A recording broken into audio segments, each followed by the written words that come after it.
नमस्कार प्रेक्षकांनो, तर मालिकेच्या येणाऱ्या भागामध्ये आपल्याला खतरनाक असा ट्विस्ट बघायला मिळणार आहे। ही मंदा एका झटक्यामध्ये सगळे पैसे उपलब्ध करणार आहे आणि निकिताच्या एका लॉजिकल प्रश्नामुळे हा जो काही सगळा गुत्ता आहे तो सगळा सुटणार आहे। नलिनी मल्लिका या दोघांची रवानगी आता जेलमध्ये कशी होते हे सगळं आपण या व्हिडिओमध्ये बघूया।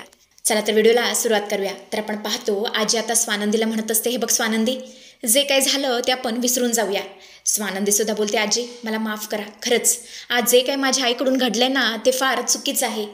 मला तर स्वतःचीच खूप लाज वाटते, पण चूक तर घडली आहे आणि यासाठी मी तुमची हात जोडून माफी मागायला तयार आहे। तुम्ही जी शिक्षा द्याल ना ती शिक्षा आम्ही सगळे भोगू। आणि अशा प्रकारे स्वानंदी आणि तिच्या घरातली सगळी मंडळी आजीसमोर हात जोडते। तेव्हा आजी बोलते, हे बघा, माणसाकडून चुका होतात, त्यामुळे मी तुम्हाला एक संधी द्यायला तयार आहे। हे ऐकता सगळ्यांना खूप आनंद झालेला असतो। पण तेवढंच आजी आता पुढे बोलते, पण स्वानंदी यात सुद्धा माझी एक अट आहे। स्वानंदी बोलते, काय अट? पण कसली अट आजी? तेव्हा आजी बोलते, अट अशी आहे की तुम्ही या बांगड्या सोडवा आणि त्या ज्वेलर्सचे पैसे परत करा, मला त्या बांगड्या हव्यात। स्वानंदी बोलते, ठीक आहे आजी, तुम्हाला जसं वाटतंय ना अगदी तसंच होईल। आई पटकन जाऊन ते पैसे परत घेऊन ये आणि त्या ज्वेलर्सला पैसे परत कर, आपल्याला बांगड्या परत हव्यात। पण यावरती स्वानंदीची आई काहीच उत्तर देत नाही। ती आपली रडत असते, डोळ्यातून अश्रू ढाळत असते आणि हे सगळं बघून तर रोहनच्या बाबांचा आणखीन संताप होऊ लागतो। त्यामुळे ते जोरातच ओरडतात, रोहन हिला यांचे पैसे परत करायला सांग। तेव्हा रोहन बोलतो, आई तुला ऐकू येत नाहीये का? जा पटकन आणि ते पैसे कुठे ठेवलेस ना ते घेऊन ये आत्ताच्या आत्ता। पण तरी सुद्धा मंदा काहीच रिॲक्ट करत नसते आणि आता मात्र आनंदीचा संयम सुटतो। ती बोलते, आई अगं तुला ऐकू येत नाहीये का? आम्ही काय म्हणतोय, जा पटकन, तू जिथे कुठे पैसे ठेवलेस ना तिकडून घेऊन ये आत्ताच्या आत्ता। आणि आता मात्र मंदाला राहवत नाही, ती जोरातच ओरडते, नाहीयेत माझ्याकडे पैसे। आणि हे ऐकून सगळ्यांना खूप मोठा धक्का बसतो। स्वानंदी बोलते, आई अगं हे काय बोलतेस तू, खोटं बोलू नकोस। आता जर तू पैसे दिले नाहीस ना तर आमचं लग्न होणार नाही। बघ तुला काय करायचंय, आणि आपल्या घराण्याची तुझी बाबांची इज्जत जाईल ते वेगळंच। आणि मला एक सांग, ते पैसे गेले तर कुठे गेले, तू का देत नाहीयेस? तेव्हा मंदा बोलते, ते पैसे माझ्याकडून घाळ झाले, मी देवाची शपथ घेऊन सांगते, मी शूश आणि तुझी रोहनची शपथ घेऊन सांगते, माझ्या तिन्ही मुलांची शपथ घेऊन सांगते की खरंच माझ्याकडून पैसे घाळ झालेत। आणि हे ऐकून तिथे असणाऱ्या सगळ्यांना खूप मोठा धक्का बसतो। शूश मात्र पुरतीच घाबरलेली असते। ती मनातल्या मनात बोलते, नाही नको, आता जर मी सांगितलं की ते पैसे मी घेतले होते तर माझी काही खैर नाही। शूश आता थोबाड बंद ठेवण्यामध्येच हुशारी आहे। तेव्हा अर्पिता जोरजोरात टाळ्या वाजवू लागते आणि बोलते, वा वा, काय नाटक आहे खरंच, एखाद्या टॉप मोस्ट सिरियलच्या हाय क्लास ड्रामाला सुद्धा तुम्ही मागे पाडून टाकलत। खरं तर तुमच्याकडे पैसे आहेत, पण तुम्हाला ते पैसे द्यायचे नाही आहेत आणि फुकटात लग्न सुद्धा करायचे, म्हणून तुम्ही खोटं सांगताय ना। पैशांना काय पाळलेत का ते चालत जायला? दादा, आदिरा, अजूनही वेळ नाही गेलेली, अजूनही आपण विचार करू शकतो, अजूनही वेळ नाही गेलेली। असल्या चोरट्याने खोट्यारड्या लोकांच्या घरी आपण आपल्या आदिराला पाठवायचंय का? तिथे गेल्यावर तिच्यावरती काय संस्कार होतील? अजून विचार कर दादा, अजूनही तुझ्याकडे वेळ आहे। सगळ्यांना खूप मोठा धक्का बसलेला असतो, कोणाला काय करावं काही सुचत नसतं, कोणी काहीच बोलायला तयार नसतं। तेवढंच अर्पिता बोलते, चला आता मीच घोषित करते, हे लग्न तुटलेलं आहे, मोडलेलं आहे। आदिरा चल, दादा चला इकडून, आपल्याला आता इथे 1 मिनिट सुद्धा थांबायचं नाहीये। आणि अशा प्रकारे आता ही जी अर्पिता आहे ती आदिरा घेते आणि तिकडून निघून जाऊ लागते। तेवढंच मंदा जोरातच ओरडते, थांबा, पैशाचा इंतजाम झालेला आहे। आणि हे ऐकून सगळ्यांना पुन्हा धक्का बसतो। अर्पिता पुन्हा त्या टाळ्या वाजू लागते आणि बोलते, वा वा वा, काय ड्रामा आहे बघा, आता 1 मिनिटापूर्वी तर या बाईकडे पैसे नव्हते, घाळ झाले होते, आणि 1 मिनिटात जादूने ते पैसे आले सुद्धा। अहो कोणाला उल्लू बनवताय? आम्ही राजवाडे आहोत, आम्हाला तुम्ही खोटं उल्लू बनवू शकत नाही। चल दादा, चला धीरा, असल्या लोकांच्या तोंडी सुद्धा लागण्यात काही अर्थ नाहीये। पण मंदा मात्र चिडून काहीच प्रत्युत्तर करत नाही।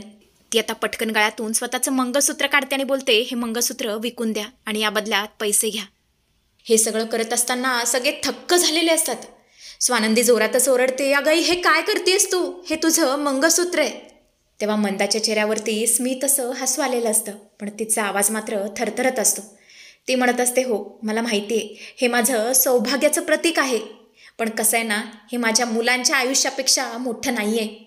असं म्हणत असती त्या ज्वेलर दादाला ते मंगळसूत्र देते आणि बोलते, दादा याचे जे काही पैसे होतील ना ते मला द्या, तेही आत्ताच्या आत्ता अरेंज करा, मला हे लग्न मोडायचं नाही आहे. मला माझ्या मुलांच्या आयुष्यापेक्षा दुसरं आता काहीच महत्त्वाचं नाही आहे. हे मंगळसूत्रसुद्धा नाही.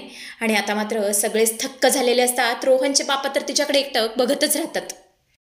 तेव्हा स्वानंदी बोलते, हे बघ आई, तू जर तुझं मंगळसूत्र घाण ठेवून हे लग्न लावणार असशील ना, हे लग्न आम्हाला नको आहे. हे असलं लग्न आम्हाला मान्यच नाही आहे. हो ना रोहन? रोहन बोलतो, हो आई. मंदा आता मंगळसूत्र काढते आणि त्या ज्वेलरच्या हातात ठेवते. पण तेवढंच तिथे समर येतो आणि तिला अडवतो. तेव्हा समोर बोलतो, हे बघा, तुम्हाला हे असलं काही करण्याची गरज नाही आहे. आणि ज्या काही कळवळीने मंदा हे सगळं करत असते, समरला कळून चुकलेलं असतं की या सगळ्यामध्ये मंदाची काही एक चूक नाही आहे. कारण जी स्त्री स्वतःचं मंगळसूत्र द्यायला तयार होते ती कधीच अशी फसवेगिरी करणार नाही. समोर बोलतो, आजी तुला काय वाटतंय? तेव्हा आजी बोलते, पिंट्या, मी तुला आधी सांगितलं होतं, हा तुमचा सर्वस्वी निर्णय असणार आहे. कारण तुमचं लग्न आहे, मी तरी काय बोलणार.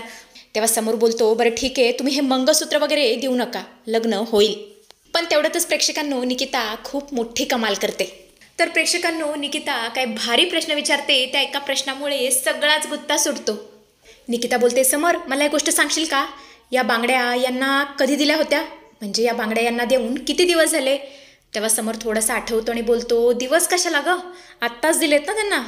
म्हणजे ज्या दिवशी आमची हळद झाली ना त्याच दिवशी या बांगड्या देण्यात आल्या होत्या. तेव्हा निकिता बोलते, पण मला एक कळत नाहीये, जर 1 ते 2 दिवसापूर्वी या बांगड्या दिल्या होत्या, मग या फक्त 2 दिवसांमध्ये सेम टू सेम डिझाईन कशी काय बनवून मिळेल?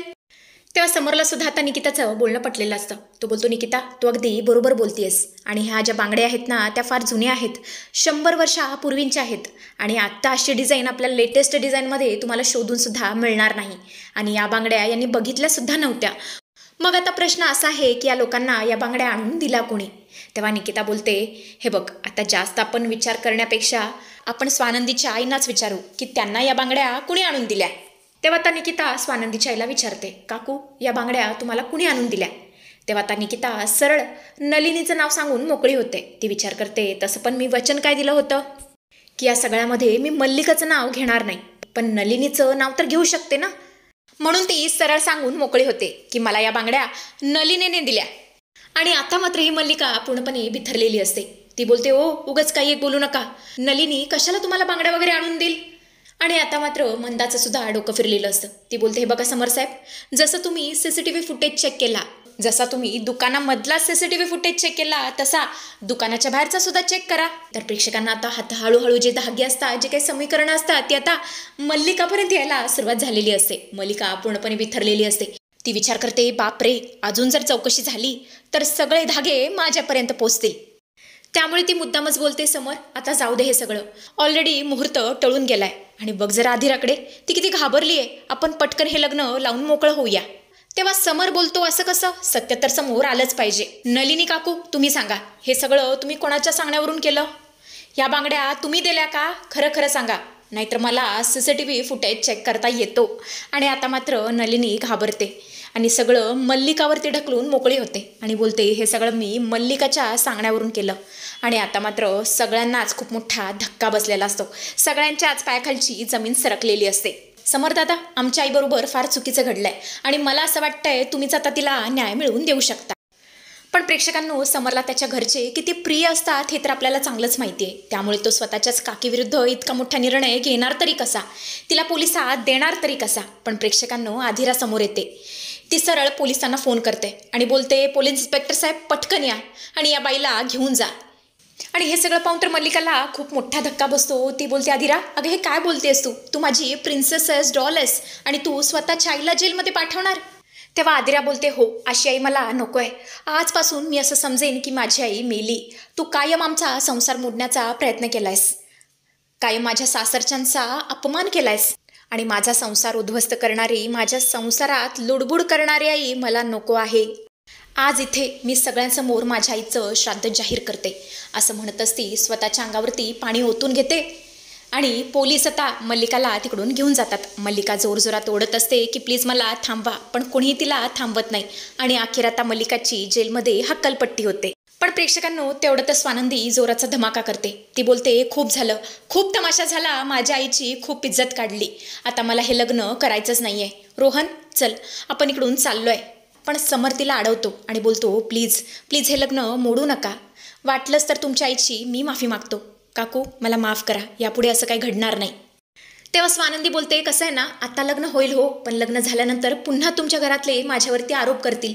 रोहनला, मला, माझ्या आईला नको नको ते बोलतील. हे सगळे असले घाणेरडे आरोप सहन करण्यापेक्षा आम्ही हे लग्न न केलेलंच बरं. तसे आम्ही साधी आणि मिडल क्लास फॅमिली आहोत. आम्ही एक वेळ दुसरं काही एक सण करू शकतो, पण आम्हाला आमची इज्जत फार महत्त्वाची आहे. माझ्या बाबांना त्यांची इज्जत फार महत्त्वाची आहे आणि माझ्या आई बाबांची इज्जत जर दावणीला लागणार असेल ते मला चालणार नाही. मला हे लग्न नकोच आहे. तेव्हा समोर बोलतो, हे बघ स्वानंदी, मी शब्द देतो, यापुढे तुझ्या बाबतीत किंवा तुझ्या घरच्यांच्या बाबतीत कधीच काही चुकीचं घडणार नाही आणि घडलं तर त्याला सर्वस्वी मी जबाबदार असणार आहे. तेव्हा स्वानंदी थोडासा विचार करते. ती बाबांना पाहते. बाबा मान डोलावतात. स्वानंदी आता विचार करते, समर जर इतकं कळवळून सांगतोय तर लग्न केलेलं बरं. शेवटी त्यांनी या सगळ्याची गॅरंटी घेतली आहे. त्यामुळे आता स्वानंदी बोलते, ठीक आहे. आणि अशा प्रकारे आता हे लग्न पुन्हा लावलं जातं प्रेक्षकांनो, आणि हे फायनल आहे. फायनली आता या चौघांचं लग्न होणार आहे. तर असा काहीसा ट्विस्ट आपल्याला आजच्या या भागामध्ये बघायला मिळेल.